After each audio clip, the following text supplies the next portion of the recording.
Luzon at Mindanao dahil hinahabol ang boto ng Visayas.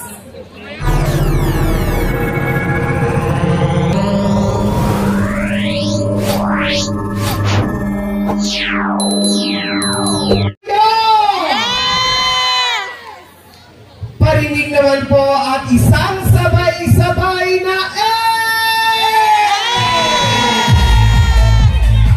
Alam ko po mga minamahal po namin Batang Quiapo, kayo po ay kanina pa naririto upang masaksihan at lalo tigit po ay marinig ang lahat ng mga mensahe po ng ating pong minamahal na Your Best Choice at gayon din po ang maramdaman lalo tigit ang pagmamahal ng tambalang Yorme at Vice Mayor Chi Atienza. Kaya nga po muli po, parinig naman po ng isang malakas na palakpakan na may kasamang hiyawan!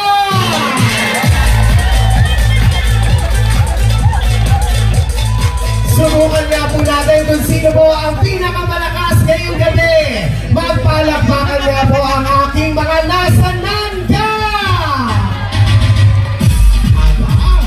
Siguro hindi magpapatalo ang aking mga nasa Wakali! Subukan nga natin ang mga nasa harap! Iba-iba talaga ang power ng ating mga pinamahal na taga-Distrito 3. At syempre, alam ko po at ramdam ko na rin po na talagang lahat tayo ay sabik na po marinig ang tinig ng ating po pinakahihintay ang talaga namang minamahal natin ikalawang Pangulo. Muli po mga minamahal ko pong mga taga-Distrito 3, ang taus-pusong pasasalamat po sa inyo. Maraming salamat po mga taga-Distrito 3. Handang-handa na ba kayo? At sa mga pagkakataon po ito, isang malaking karangalan po ang ipakilala ang isang leader na kahit kailan ay hindi tayo iniwan sa gitna ng laban natin sa pandemya. Ang batang galing sa hirap, nagsumikap! Ang batang Maynila, Yorme Isko Moreno!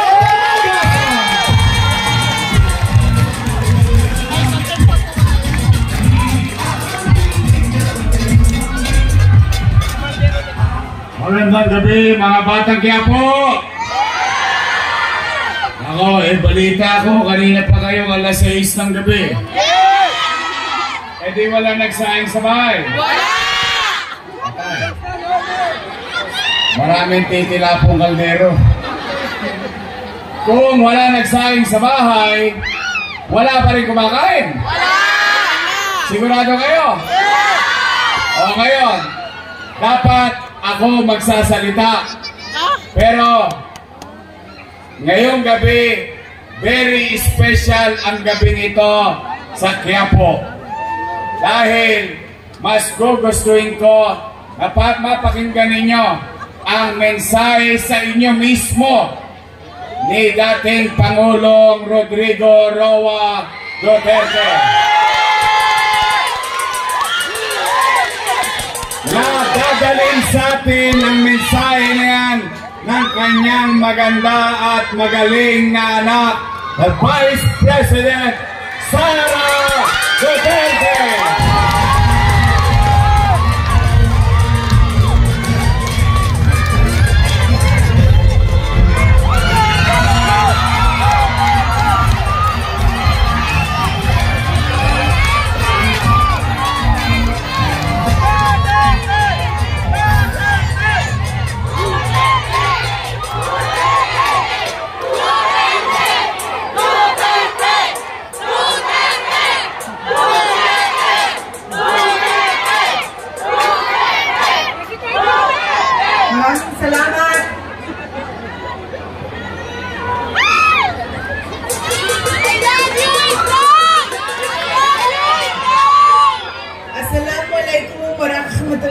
Wabarakatuh. Magayang maayong gabi kaninyong tanan. Magandang gabi sa inyong lahat. Unahin ko po muna ang aking mga pagpapasalamat. Nagpapasalamat tayo sa ating babalik na Mayor Isko Moreno Dumagoso.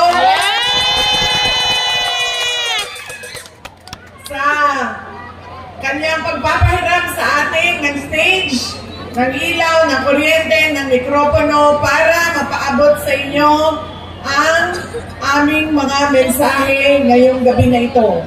Pangalawang pagpapasalamat ay sa inyong lahat, mga kababayan, dahil marami sa inyo ang hindi pa kumakain, hindi pa nagluto, pero nandito galing pa sa trabaho, pero nandito kayo para makinig sa amin at sa aming mga mensahe para sa bayan. Maraming salamat po sa inyong lahat.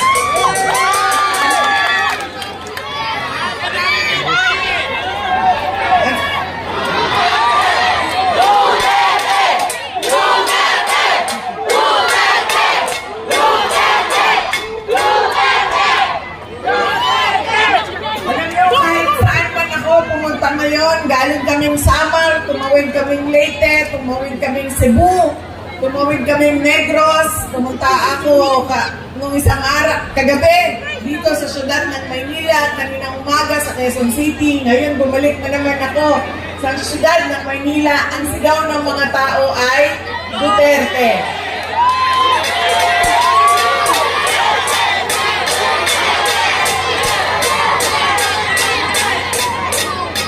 Baka lang po, nakakalimutan ninyo na hindi po ako kandidato ngayong eleksyon na ito. Pero nandito ako para maglabas ng nararamdaman ng karamihan ng taong bayan sa ating pamahalaan ngayon. Pero tapusin ko po muna ang aking mga pagpapasalamat. Ang sunod po na pagpapasalamat ay mula sa akin, personal, sa inyong lahat, mula sa mga kasamahan ko at sa aming opisina sa tanggapan ng pangalawang Pangulo sa inyong patuloy na suporta at pagtitiwala sa aming lahat. Maraming salamat po sa inyong mga kababayan.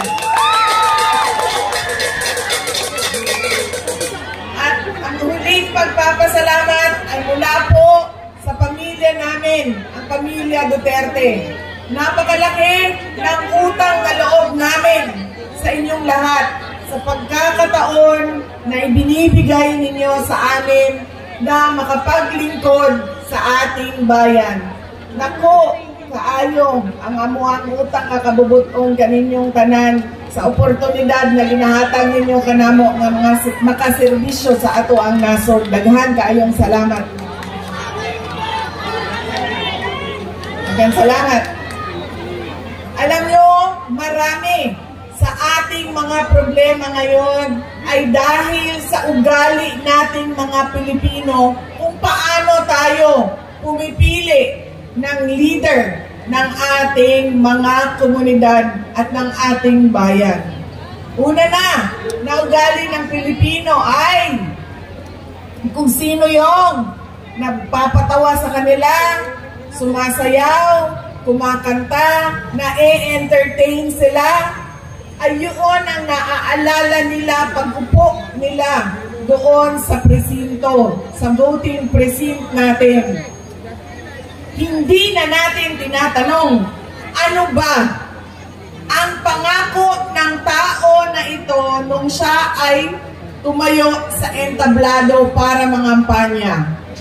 Tinupad ba niya ang kanyang pangako?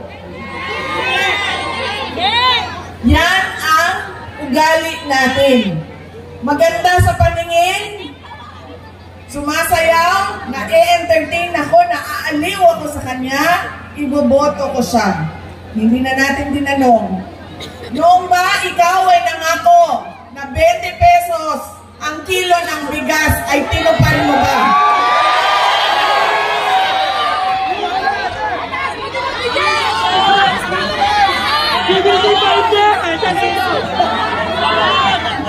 Bangat pa rin! Taas pa rin! Pangako noong taon 2022 na kampanya, 3 taon kinalimutan at ngayon may darating na naman na halalan. Meron na naman tayong kuno 20 pesos na bigas doon sa Visayas. Na para ba nakalimutan na ang Luzon at Mindanao dahil hinahabol ang boto ng Visayas. Yan ang ugali natin. Hindi na natin tinatanong kung kumayo ka ba, binigay mo ba yung pangako mo. Pangalawang ugali ng mga Pilipino sa pagpili ng kanilang mga leader. Galing sa pamilyang mga politiko, galing sa sikat na apelyido, na endorso ng sikat at mahal natin na tao ay automatic ang boto natin. Hindi dahil Duterte yan, ay automatic ang boto ninyo. Dapat tinitingnan din ninyo ano ba ang kapasidad at abilidad ng tao na ito. Duterte ka, pero ano ang kaya mong gawin para sa bayan? Kailangan ko banggitin na ang congressman ninyo dito sa distrito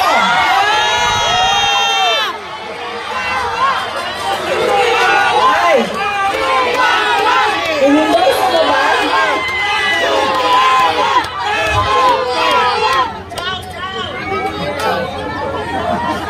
Yan!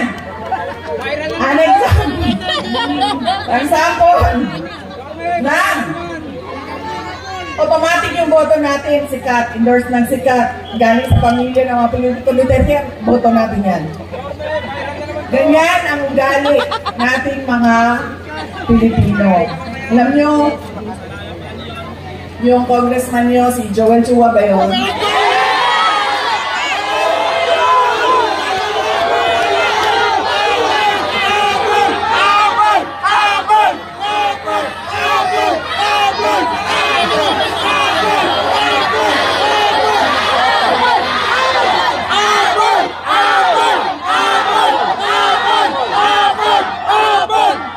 Sabi nung isang kaibigan ko na tiga Cebu, na kaibigan din niya.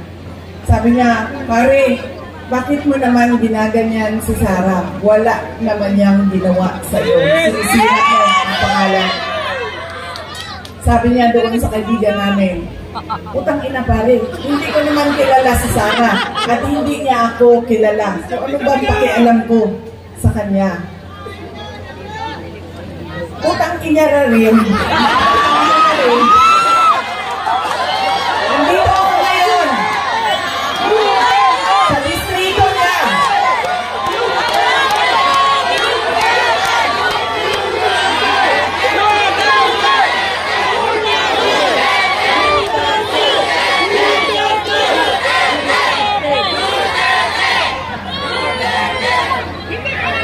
Nagpapakilala ako sa inyong lahat. Ako, si Sara Duterte. Kaya ko makipag-away sa kanal.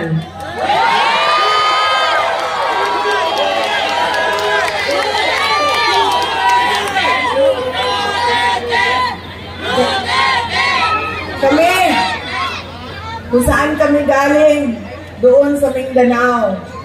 Sanay kami sa wala. Kaya, walang mawawala sa akin kung dalhin ko ang away na ito dito sa kanal ng distrito ninyo.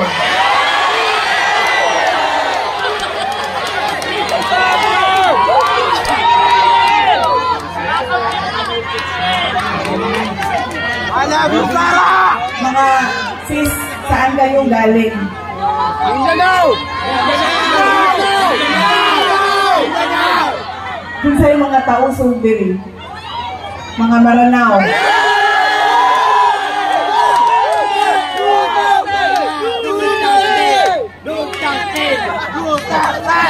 Kung sa'yo mga Bisaya.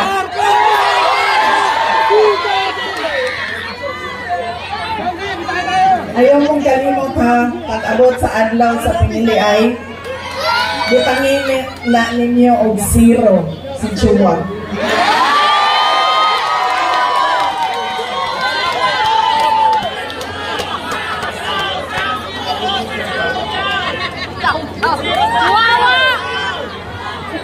Pangalawa, sikat na apelido, pamilyang politiko, automatic ang boto natin. Pangatlo, ang gali ng mga Pilipino sa pagpili ng kanilang mga leader.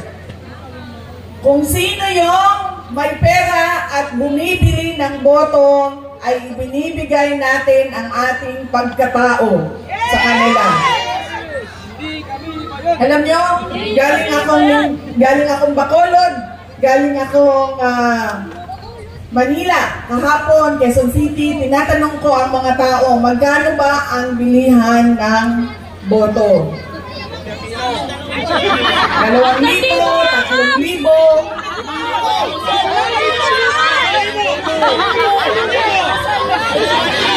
Meron ang bilihan ng boto na tawag ay tupad, atap, ait, maip, ginawa ng legal ang pagbibili ng pagkatao ng mga kababayan natin. Yan ang ugali natin. Kung sino yung magbabayad, bibigay ko sa kanya ang boto niya. Tanggapin natin ang pera. Bakit hindi? Galing naman yan sa gobyerno. Hindi na, bibigay ko yung buong paako sa inyo kung merong politiko nagbibigay ng pera na galing sa bulsa niya. Lahat yan, galing yan sa pondo ng gobyerno. Buwis natin yan. Tax natin yan na binabayad natin. Tanggapin nyo ang pera. Pero, pag-isipan nyo, dapat ba itong tao na ito na maging leader ng aming komunidad? Dahil, pag binibigay natin ang boto natin, at hindi natin pinag-iisipan ang ating shade na pangalan, babalik na naman tayo doon sa hindi ko na kailangan ibigay ang pangako ko sa inyo habang ako ay nangangampanya dahil binayaran na kita para sa boto mo. Ano pa ba ang obligasyon ko sa iyo? Bayad ka para bumoto sa akin. So bakit pa ako magbibigay ng tama at totoong serbisyo? Kami doon sa syudad ng Davao, hindi kami naglalagay kailanman ng budget na pambili ng boto. Alam mo anong nangyayari sa Davao? Yes, ma'am. Ang mga taga-Marawi, naa sa Isla Verde, naa sa Boulevard, buboto sila sa umaga sa Davao City. Dahil buboto sila para sa mga Duterte. Tapos, babiyahe sila papuntang Marawi, Maguindanao, Cotabato City dahil boboto sila para sa bayaran doon. Diba? Trak-trak kayo na bumabiyahe panahon ng halalan para kumuha ng pera sa mga kapitbahay. Mga flying voters, ilang beses ko na yan sinabi sa COMELEC. Kailangan automated ang listahan ng mga tao.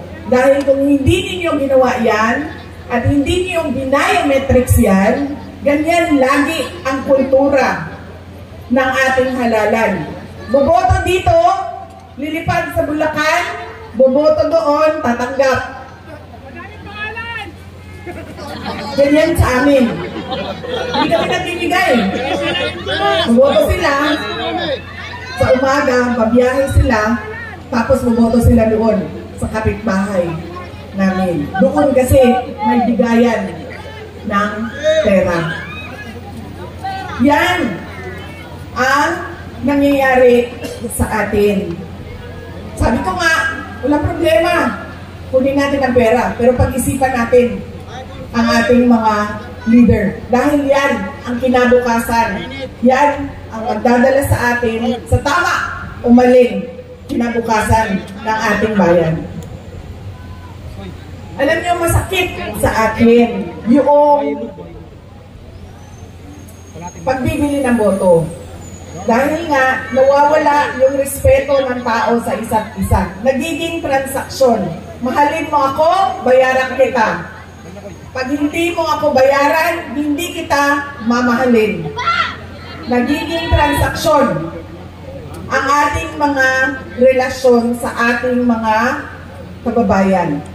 At masakit sa akin dahil sino ba at kaninong boto ba ang binibili ng mga politiko? Sa mga mayayaman ba?